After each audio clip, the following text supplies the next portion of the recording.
जय Hind. Welcome to bright maths. प्यारे दोस्तों, आज हम द्विघात समीकरण को गुणनखंड विधि द्वारा हल करने वाले हैं और आज का जो द्विघात समीकरण होगा वो मिश्रित द्विघात समीकरण होगा।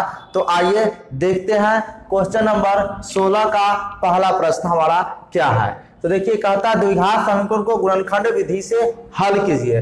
तो यहाँ पे x² + 2x + 1 = 0 है। इसका हमें गुणनखंड विधि द्वारा हल करना है। तो इसके लिए आपको क्या करना है, तो देखिए यहाँ पे आपका ये अचर पद है और ये प्रथम पद है।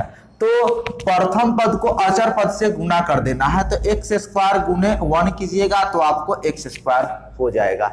ठीक है। अब इस मध्य पद को इस प्रकार तोड़ना है कि जोड़ने या घटाने पर, इस 2x को इस प्रकार तोड़ना है कि जोड़ने या घटाने पर 2x होना चाहिए और उसी को अगर गुना किया जाए तो उसी अंक या संख्या को गुना किया जाए तो x² होना चाहिए। तो देखिए ना, अगर x + x कीजिएगा तो 2x हो जाएगा और इसी को x × x कीजिएगा तो x² हो जाएगा। ये फुलफिल हो रहा है नियम, तो इसी नियम पे तोड़ देना है। यानी कि यहाँ पे x² लिखना है और यहाँ पे x + x और प्लस ये अचर पद जैसे वैसे लिख लेना है, इसमें कोई दिक्कत नहीं। अब आपको क्या करना है, यहाँ से इस दोनों में कॉमन देखना है। तो इसमें भी x इसमें भी x है, तो यहाँ पे x कॉमन ले लेना है। आपका यहाँ पे x बचेगा क्योंकि यहाँ पे 2 बार x है, क्योंकि x² मतलब 2 बार x, एक x बाहर निकल गया तो एक x बचेगा और यहाँ पे x बाहर निकल गया तो 1 बचेगा। प्लस इस तरह से यहाँ पे x + 1 है तो इसमें कोई भी ऐसी समान संख्या नहीं है सिवाय एक को। तो जब कुछ भी नहीं कॉमन हो तो एक कॉमन हो जाता है, x + 1 बच जाएगा बराबर 0। अब आप यहां से यहां तक देखिए तो आपका कॉमन क्या होगा, x + 1। तो x + 1 कॉमन बचेगा, x + 1, ठीक है, बराबर 0। ठीक है। अब ये दो गुणनखंड हो गया। अब दोनों को क्या करना है, 0 के बराबर करना है। x + 1 = 0 और x + 1 = 0। यहां से x बराबर -1 और यहां भी x बराबर -1 हो जाएगा। अतः आप लिख सकते हैं x बराबर -1, ये आपका राइट आंसर हो जाएगा। ठीक है। अब क्वेश्चन नंबर 2 देखिए क्या है आपका। तो x + 4/x = -4। ठीक है। यह फ्रैक्शन के रूप में है, तो सबसे पहले इसे द्विघात समीकरण के व्यापक रूप में लिख लेंगे। तो देखिए यहाँ पे इसके लिए हमें क्या करना होगा, तो इसका एलसीएम लेना होगा। तो एलसीएम लेंगे तो हमारा x हो जाएगा, इसके नीचे 1 है, 1 से भाग देंगे x में तो x बार ही कटेगा। तो x से x में गुना करेंगे तो x² प्लस x से x में भाग देंगे, एक बार कटेगा, 1 से 4 में मल्टीप्लाई कर देंगे तो 4 हो जाएगा बराबर -4। अब बाई क्रॉस कर देना, इसके नीचे कुछ नहीं तो 1 से इसमें गुना करेंगे तो आपका x² + 4 = x से -4 में गुना करेंगे तो आपको -4x हो जाएगा। ठीक है। अब क्या करना है, x² इसको इधर लाना है तो +4x हो जाएगा बराबर, और ये +4 बराबर 0। ये द्विघात समीकरण के व्यापक रूप में आ गया। अब क्या करना है, देखिए ये प्रथम पद को अचर पद यानी प्रथम पद को अंतिम पद से मल्टीप्लाई कर लेना है, यानी कि x² × 4 तो आपका हो गया 4x²। अब ये मध्य पद यानी कि 4x को इस प्रकार तोड़ना है कि जोड़ने या घटाने पर 4x होना चाहिए और उसी संख्या को अगर गुना किया जाए तो 4x² होना चाहिए। तो देखिए ना, इसे आप तोड़ सकते हैं 2x + 2x, तो जोड़ेंगे तो आपका 4x हो जाएगा और 2x × 2x करेंगे तो आपका हो जाएगा 4x², है ना। तो ये जो मध्य पद है वो 2x और 2x पर टूट जाएगा, दोनों प्लस में हमारा हो जाएगा। तो प्रथम पद को वैसे ही लिख लेना जैसे वैसे और इसको तोड़ देना है 2x + 2x प्लस और अंतिम पद जैसे वैसे ही लिख लेना है। केवल मध्य पद को तोड़ना है और इस बात को ध्यान रखना है कि जोड़ने या घटाने पर 4x और गुना करने पर 4x² होना चाहिए। 4x² कहां से आया, तो प्रथम पद और अंतिम पद का गुणनफल है। ठीक है। अब आपको इसमें से कॉमन लेना है, तो इस दोनों में कॉमन आपका x हो जाएगा तो x + 2 बचेगा और यहाँ पे +2 कॉमन होगा तो x +2 बच जाएगा। ध्यान रहे कि दोनों ब्रैकेट में आपका सेम बचेगा। ठीक है। अब ये x प्लस 2 कॉमन हो जाएगा आपका, इस यहां से यहां तक में x प्लस 2 यहाँ पे तो कॉमन आपका बचेगा x और प्लस 2 बराबर 0। दोनों को शून्य के बराबर कर लेना है, x प्लस 2 बराबर 0 और x प्लस 2 बराबर 0। ठीक है, इसलिए x बराबर -2 और x बराबर -2, अतः x बराबर -2 -2 आपका राइट आंसर हो जाएगा। उम्मीद है कि आप समझ पाए होंगे। आइए क्वेश्चन नंबर 3 देखते हैं कि क्वेश्चन नंबर हमारा 3 क्या है। तो क्वेश्चन नंबर 3 है y² minus 8y plus 16 is equal to 0। ठीक है, तो सबसे पहले काम आपका क्या करना है कि प्रथम पद को अंतिम पद से गुना कर देना है, यानी कि y² इंटू 16। जब गुना करेंगे तो आपका हो जाएगा 16y²।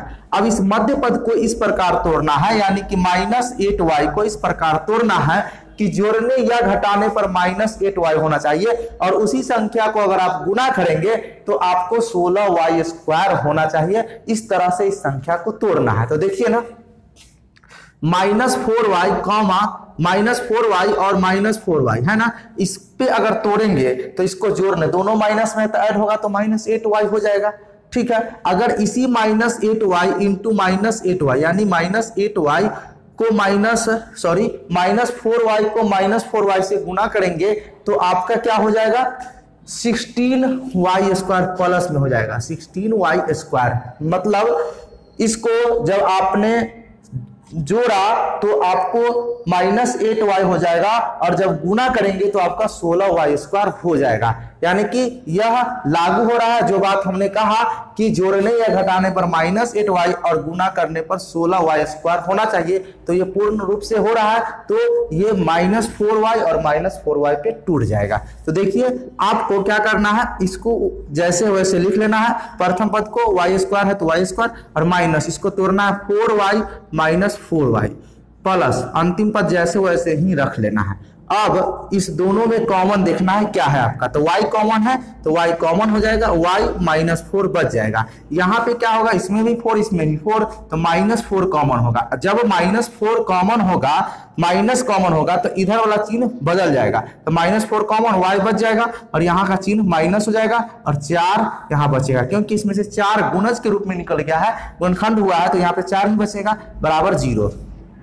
अब यहां से यहां तक कॉमन आपका क्या होगा, तो y -4 ठीक है कॉमन हो जाएगा ये वाला, और ये बच जाएगा y -4 बराबर आपका 0 हो जाएगा। इस तरह से दोनों गुणनखंड को शून्य के बराबर कर लेना है।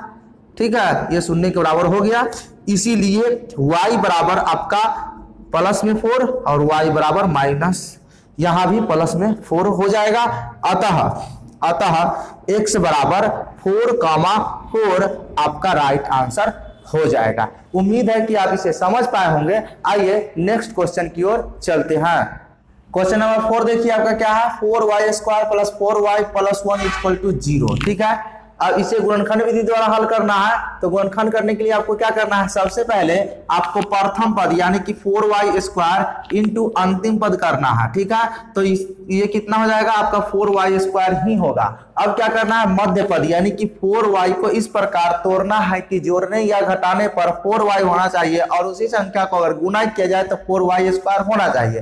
तो देखिए अगर इसे आप 2y प्लस 2y तोड़ेंगे तो आपको जोड़ने पर 4y तो हो जाएगा, अगर आप इसको गुना करेंगे तो आपका क्या होगा 4y² हो जाएगा। इसका गुना करेंगे तो इसके बराबर होगा ना, तो इसी पे ये टूटेगा। अगर ऐसा नहीं होगा तो कोई दूसरी संख्या हमें सोचना होगा। तो देखिए आपको प्रथम पद जैसे वैसे ही लिख देना है और इसे तोड़ना है 2y प्लस 2y प्लस ये अंतिम पद को भी वैसे ही लिख देना है, यानी प्रथम पद और अंतिम पद जैसे वैसे ही लिख देना है, मध्य पद को केवल तोड़ना है और इस नियम को फॉलो करना है। ठीक है, अब यहाँ पे क्या करना है, इस दोनों में कॉमन देखना है, तो 2y आपका कॉमन होगा तो बचेगा क्या 2y प्लस 1, क्योंकि इस दोनों में 2y है हमारा कॉमन तो ये निकल जाएगा, और इसमें से 2y कॉमन होने का 2y बचेगा, और यहाँ तो ये कॉमन हो गया तो 1 बचेगा, प्लस इस दोनों में कुछ भी कॉमन नहीं तो 1 बचेगा। ठीक है, और यहाँ पे 2y प्लस 1 कॉमन हो जाएगा बराबर 0 और यहाँ भी बराबर 0 होगा। ठीक है, अब आपको क्या करना है, इस पूरे में कॉमन देखना है, तो पूरे में आपका कॉमन क्या होगा 2y + 1। ठीक है, और इनटू बचे में बचेगा क्या 2y + 1 बराबर 0। ठीक है, अब क्या करना है, दोनों गुणनखंड को शून्य के बराबर कर लेना है, दोनों गुणनखंड को शून्य के बराबर कर लेना है, यानी कि 2y + 1 = 0 और इधर भी 2y + 1 = 0। इस तरह से आपका होगा 2y बराबर -1, तो y बराबर आपका होगा -1/2। उसी तरह 2y बराबर आपका -1 और y बराबर -1/2, अतः y बराबर 1/2, 1/2 आपका राइट आंसर हो जाएगा। इसमें कोई समस्या नहीं ना। अब क्वेश्चन नंबर 5 देखिए, ये आपका जो है सो फ्रैक्शन के रूप में है, तो सबसे पहले इसे सिंपल फॉर्म में लिखना है, तो इसके लिए क्या करना होगा, आपको एलसीएम लेना पड़ेगा। तो एलसीएम 4 हो जाएगा, तो ये कितना हो जाएगा आपका 9 चौका 36। ठीक है, x² - 4 तिहाई 12x और +1 बराबर 0। बाय क्रॉस करेंगे तो आपका 36x² - 12x + 1, क्योंकि इस 0 के नीचे कुछ नहीं तो 1 होगा, 1 से मल्टीप्लाई करेंगे तो इतना ही होगा बराबर। अब 4 से 0 में मल्टीप्लाई करेंगे तो आपका 0 हो जाएगा। अब ये हो गया व्यापक रूप में, द्विघात समीकरण के व्यापक रूप में आ गया। अब इसका गुणनखंड तोड़ना है, यानी कि मध्य पद को तोड़ना है। ठीक है, तो मध्य पद आपका क्या है -12x, इसे इस तरह से तोड़ना है कि जोड़ने या घटाने पर -12x होना चाहिए और गुणा होने पर कितना होना चाहिए, तो इसके लिए आपको प्रथम पद और अंतिम पद के गुणनफल के बराबर होना चाहिए। तो प्रथम पद आपका क्या है 36x² और अंतिम पद 1 है, इसको गुणा करेंगे तो 36x² होना हो जाएगा। यानी कि इस मध्य पद को इस प्रकार तोड़ना है कि जोड़ने या घटाने पर -12x और गुणा करने पर प्लस का 36x² होना चाहिए। तो देखिए ना, आप इसे तोड़ सकते हैं -6x और -6x, तो जोड़ने पर -12x हो जाएगा और इसी को जब आप गुणा करेंगे -6x × -6x तो आपका हो जाएगा 36x, इसके बराबर हो जाएगा 36x² के बराबर गुणा करने पर। तो -6 और -6x पे टूट जाएगा, -6x और -6x। ठीक है, तो आपको प्रथम पद को जैसे वैसे ही लिख लेना है, 36x² - 6x - 6x + 1 बराबर 0। ठीक है, अब यहाँ पे कॉमन देखना, तो कॉमन आपका 6x कॉमन हो जाएगा, 6x कॉमन होगा तो बचेगा 6x और -1, यहाँ पे 1 कॉमन होगा तो 6x - 1 बराबर 0। पूरे में कॉमन की बात करें तो 6x कॉमन होगा, 6x - 1 कॉमन हो जाएगा तो बचेगा 6x - 1 बराबर आपका 0 बच जाएगा। ठीक है, अब क्या करना है, दोनों गुणनखंड को शून्य के बराबर कर लेना है। किसके बराबर करना है, शून्य के बराबर। तो 6x - 1 = 0 और 6x - 1 = 0 हो जाएगा। अब यहाँ पे देखिए 6x बराबर 1 होगा तो x बराबर आपका हो जाएगा 1/6। इसी तरह 6x बराबर 1 तो x बराबर 1/6, अतः x बराबर 1/6, 1/6 आपका राइट आंसर हो जाएगा। उम्मीद है कि आप समझ पाए होंगे। आइए क्वेश्चन नंबर 6 देखिए, z² - z + 1/4, ये भी फ्रैक्शन के रूप में है, तो सबसे पहले इसे सिंपल रूप में लिखेंगे। तो इसके लिए आपको क्या करना पड़ेगा, एलसीएम लेना होगा, तो एलसीएम आपका 4 हो जाएगा, यहाँ पे आपका 4z² हो जाएगा -4z + 1 = 0। ठीक है, ये भिन्न की जोड़ की तरह हो रहा है, ये आपको आता है, आसानी से समझ पाए होंगे। अब आपको बाय क्रॉस कर लेना है, तो आपका हो जाएगा 4z² - 4z + 1 बराबर 0। ठीक है, और यहाँ अब ये हो गया व्यापक रूप में आ गया। अब इसका गुणनखंड तोड़ना है, क्या करना है, गुणनखंड तोड़ना है। मध्य पद आपका क्या है -4z, इसको इस तरह तोड़ना है कि जोड़ने या घटाने पर -4z होना चाहिए और गुणा करने पर कितना होना चाहिए, तो प्रथम पद और अंतिम पद के गुणनफल के बराबर। तो प्रथम पद और अंतिम पद का गुणनफल करेंगे तो 4z² × 1 तो 4z² ही होगा, यानी कि इसे इस तरह से तोड़ना है कि जोड़ने या घटाने पर -4z और गुणा करने पर +4z² होना चाहिए। तो देखिए ना, तो प्रथम पद को आप जैसे वैसे ही रहने दीजिए, इसे 2z माइनस 2z पर तोड़ सकते हैं, जोड़ने पर माइनस 4z हो जाएगा, गुना करेंगे तो प्लस का 4z स्क्वायर हो जाएगा, और ये +1 है तो +1 लिख लेना है बराबर 0। अब यहाँ कॉमन ले लेना है आपको, तो 2z कॉमन होगा तो बचेगा 2z माइनस 1, और यहाँ पे -1 कॉमन हो जाएगा तो 2z माइनस 1 बराबर 0 हो जाएगा। ठीक है, अब 2z माइनस 1 कॉमन होगा, ये वाला दोनों में है तो कॉमन होगा, तो बचेगा 2z माइनस 1 बराबर 0। इसमें कोई समस्या नहीं ना। अब देखिए दोनों गुणनखंड को क्या करना है, शून्य के बराबर कर लेना है, बराबर 0 और 2z माइनस बराबर 0। इस तरह आपका हो जाएगा 2z बराबर 1 तो z बराबर 1/2। इसी तरह यहाँ भी 2z बराबर 1 तो z बराबर आपका 1/2। अतः z बराबर 1/2 1/2 ये आपका राइट आंसर हो जाएगा। उम्मीद है कि समझ पाए होंगे। आइए नेक्स्ट क्वेश्चन की ओर चलते हैं। अब क्वेश्चन नंबर 7 देखिए आपका क्या है, 1/9x² minus 2/x plus 1 equal to 0। ये फ्रैक्शन में है, तो सबसे पहले आपको सिंपल फॉर्म में लिखना है, उसके बाद गुणनखंड तोड़ना है। तो देखिए इसके लिए आपको क्या करना होगा, सबसे पहले आपको एलसीएम लेना होगा, लघुत्तम।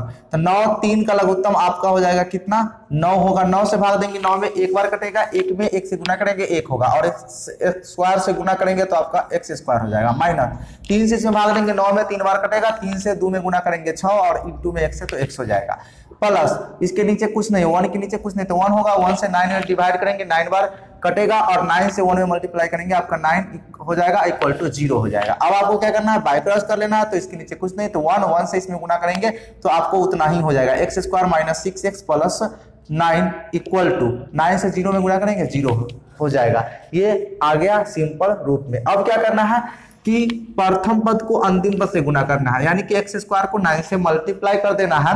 ठीक है, तो आपका हो जाएगा 9x स्क्वायर, और मध्य पद को इस प्रकार तोड़ना है कि जोड़ने या घटाने पर -6x होना चाहिए, और उसी को गुना किया जाए तो 9x स्क्वायर प्लस में होना चाहिए, क्योंकि इसको गुना करते हैं तो आपको प्लस का 9x स्क्वायर होता है। तो क्या करना है, प्रथम पद जैसे वैसे ही लिखना है, और इसे तोड़ लेना है 3x माइनस 3x। तो जोड़ेंगे तो आपका -6x हो जाएगा, और इसको गुना करेंगे तो 3 3 9 x स्क्वायर, और माइनस माइनस प्लस होगा गुना करने पर। ठीक है, और प्लस 9 अंतिम पद को भी वैसे ही लिख लेना है। अब दोनों में यानी कि यहाँ कॉमन लेना है और यहाँ भी कॉमन लेना है, तो x कॉमन है तो x माइनस 3 बचेगा, यहाँ पे -3 कॉमन है तो x माइनस 3 बचेगा बराबर 0। पूरे में कॉमन हमारा हो जाएगा x माइनस 3, और इधर बचेगा x माइनस 3। ठीक है, बराबर 0। अब दोनों गुणनखंड को शून्य के बराबर करना है, x माइनस 3 बराबर 0 और x माइनस 3 बराबर 0। इसमें कोई दिक्कत नहीं, इसीलिए x बराबर आपका हो जाएगा कितना 3, और यहाँ भी x बराबर होगा 3। अतः x बराबर 3,3 आपका राइट आंसर हो जाएगा। उम्मीद है कि आप आसानी से इसे समझ पाए होंगे। आइए क्वेश्चन नंबर 8 देखिए आपका क्या है, y square plus 2√3y plus 3 equal to 0। ये रूट वाला है ना, कोई दिक्कत नहीं है। देखिए क्या हमने आपको बताया कि प्रथम पद को अंतिम पद से गुना करना है, तो प्रथम पद आपका y स्क्वायर, अंतिम पद 3 है। तो देखिए ना, y स्क्वायर इंटू 3 गुना करने पर आपका 3y स्क्वायर हो गया। ठीक है, अब मध्य पद यानी कि 2√3y। ठीक है, इसे इस तरह से तोड़ना है कि जोड़ने या घटाने पर प्लस 2√3y होना चाहिए, और उसी को अगर गुना किया जाए तो 3y स्क्वायर होना चाहिए। तो देखिए ना, इसे आप लिख सकते हैं √3y प्लस √3y।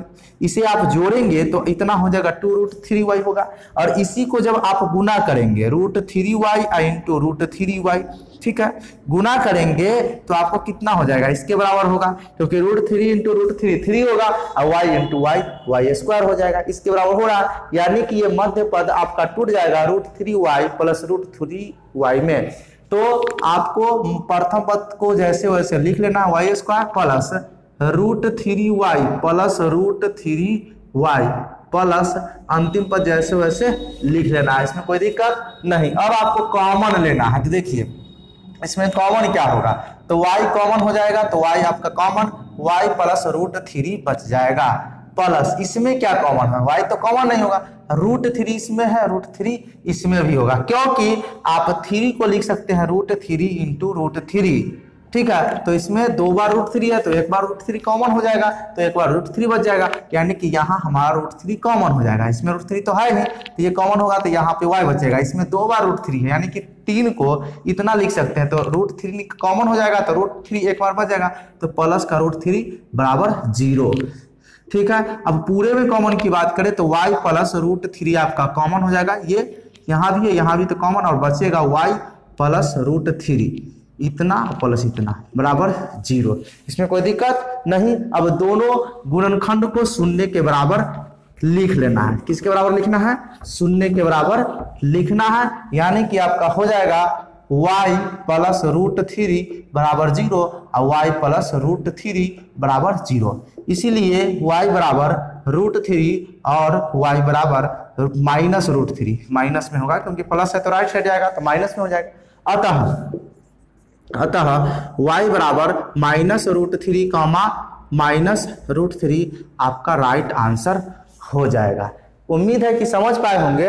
आइए नेक्स्ट क्वेश्चन की ओर चलते हैं। अब क्वेश्चन नंबर 9 देखिए क्या है, 3x² - 2x + 1/3 = 0, ठीक है। ये भी फ्रैक्शन के रूप में है, तो सबसे पहले आपको सिंपल रूप में इसे लिखना होगा। तो क्या करना होगा, इसके लिए एलसीएम लेना होगा। तो एलसीएम आपका 3 हो जाएगा, इसके नीचे कुछ नहीं, तो 1 से 3 में भाग देंगे, 3 बार कटेगा, 3 से 3 में मल्टीप्लाई करेंगे तो आपका 9x² हो जाएगा, माइनस इसके नीचे भी कुछ नहीं, 1 है तो 1 में 3 से भाग देंगे, 3 बार कटेगा, 3 2 जा 6x प्लस इसके नीचे 3 है तो 3 से 3 में भाग देंगे तो आपका 1 बार कटेगा, 1 से 1 में गुना करेंगे, 1 होगा बराबर 0 हो जाएगा। अब आपको कर लेना है बाय क्रॉस मल्टीप्लाई, तो आपका होगा 9x² - 6x और +1 = 0। अब आपको गुणनखंड तोड़ लेना है, तो इसके लिए क्या करना है, प्रथम पद को अंतिम पद से गुना करना है, तो आपका हो जाएगा 9x² और मध्य पद को इस प्रकार तोड़ना है कि जोड़ने या घटाने पर -6x होना चाहिए और गुना करने पर प्लस का 9x² होना चाहिए। तो देखिए प्रथम पद को जैसे वैसे ही लिख लेना है, मध्य पद को तोड़ना है तो 3x - 3x पर तोड़ देना है, तो जोड़ेंगे तो आपको -3x हो जाएगा, सॉरी -6x हो जाएगा और गुना करने पर 9x² हो जाएगा। अंतिम पद जैसे वैसे लिख लेना है, बराबर आपका 0 हो जाएगा। अब आपको कॉमन ले लेना है, इस दोनों में कॉमन ले लेना है, तो आपको कॉमन हो जाएगा 3x, तो आपका बचेगा x - 1 माइनस यहाँ पे तो 1 कॉमन होगा तो 3x - 1 यहाँ पे ब्रैकेट में बच जाएगा, बराबर 0 हो जाएगा। इसमें कोई दिक्कत नहीं। अब आपको क्या करना है कि इस पूरे में कॉमन लेना है, तो पूरे में कॉमन आपका यहाँ पे एक चीज देखिए, यहाँ पे 3x आप कॉमन लेंगे तो यहाँ ब्रैकेट के अंदर आपको x नहीं बल्कि 3x बचेगा, ठीक है। इसको फिर से समझ लीजिए, इस दोनों में आप कॉमन लीजिएगा तो आपका 3x कॉमन होगा तो अंदर में बचेगा 3x - 1 और माइनस, इस दोनों में कॉमन कुछ नहीं है तो -1 कॉमन होगा तो 3x - 1 बच जाएगा, ठीक है, क्लियर। अब इस पूरे में आप कॉमन लीजिएगा तो आपका 3x - 1 बचेगा, तो कॉमन हो जाएगा और बच जाएगा 3x - 1, ये और ये बराबर 0। दो गुणनखंड हो गए, दोनों गुणनखंड को आपको शून्य के बराबर कर लेना है, यानी कि 3x - 1 = 0 और 3x - 1 = 0, ठीक है।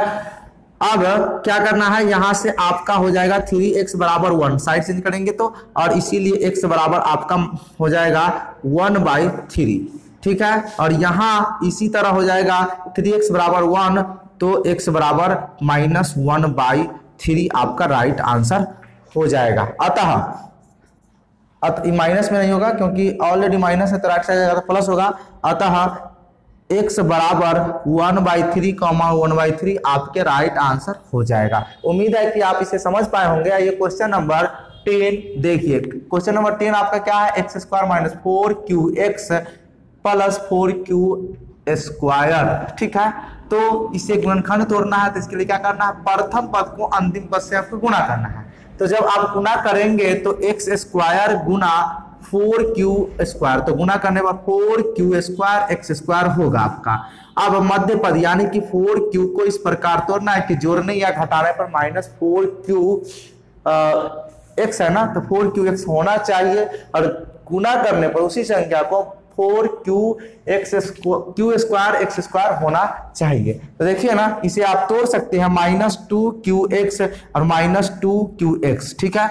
इसको तोड़ेंगे तो मतलब जोड़ेंगे तो आपको -4qx हो जाएगा और गुना करेंगे इसको ठीक है, इसी संख्या को अगर आप गुना करेंगे तो आपका हो जाएगा क्या, इतना के बराबर हो जाएगा ना। तो आपका टूट जाएगा, इस मध्य पद को तोड़ देना है, -2qx -2qx है। प्रथम पद जैसे वैसे लिख लेना है, तो यहाँ पे -2qx प्लस 4q² बराबर 0। कॉमन लेना है तो कॉमन आपका x हो जाएगा, तो x -2q बचेगा, और यहाँ पे 1 कॉमन हो, 1 नहीं बल्कि 2q कॉमन होगा, 2q कॉमन हो जाएगा, तो आपका बचेगा x और -2q = 0। अब यहाँ से यहाँ तक का कॉमन होगा x -2q, तो बचेगा x -2q, ठीक है, बराबर 0। दोनों को शून्य के बराबर आपको कर लेना है, तो x -2q बराबर 0 और x -2q बराबर 0, ठीक है। अब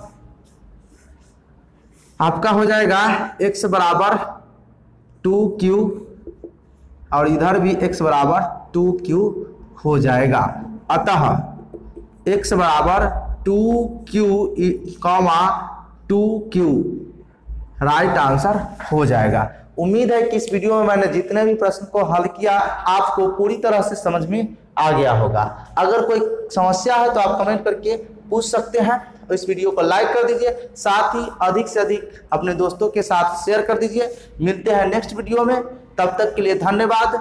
जय हिंद, जय भारत। अगर अभी तक हमारे चैनल को सब्सक्राइब नहीं किए हैं तो सब्सक्राइब कर लीजिए। मिलते हैं नेक्स्ट वीडियो में, धन्यवाद।